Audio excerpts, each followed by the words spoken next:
because it was there, and I actually had the time to raise the lens, which doesn't seem like much, that you raise it and you take a picture, but they can be gone and they vaporize and you don't see them again. So we're constantly looking for coyotes, and there are a lot of people always on the go in the cemetery looking for them, and they also have bird tours.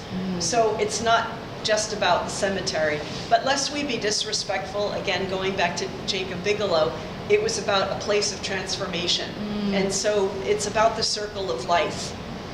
And there are plenty of birds. As I said, the Mount Auburn Cemetery is one of Massachusetts' 71 most important places for birds for spring migration.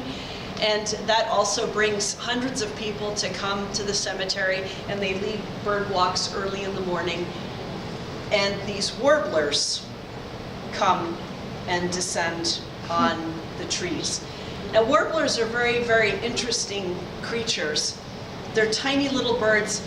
You probably wouldn't even think of seeing these in Cambridge, would you? Colorful birds, maybe Florida. But I got so obsessed with this. Like John said, with the cemetery, I go to Trinidad and Panama and Guatemala and Costa Rica, and just came back from Belize, and I have to follow the birds where they go because spring's not enough for me. I have to see them in another habitat. And it's really amazing, very beautiful, rare birds. The Canada warblers are a real prize, very beautiful birds. And they stop. They can fly hundreds, if not thousands of miles. 50% make it.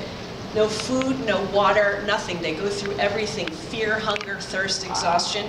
So the blackpoll warbler is known to go over the Atlantic Ocean in one go.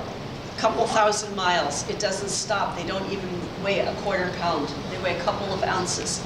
And so when you think about the fortitude of these little birds, and they fly all these distances to come down, sometimes there's something called a fallout when the wind pushes them down if there's a storm, and they're so exhausted they're almost close to your feet, and they eat and eat and eat, and they eat the insects.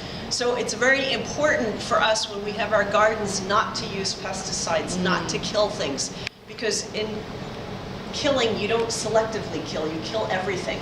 You kill the insects, then you kill the birds, and then you kill higher up, like an owl or a hawk, from eating something that's been poisoned. But these beautiful little warblers are just a couple of ounces. They give us such beauty. The reason they're very attractive right now is this is spring migration.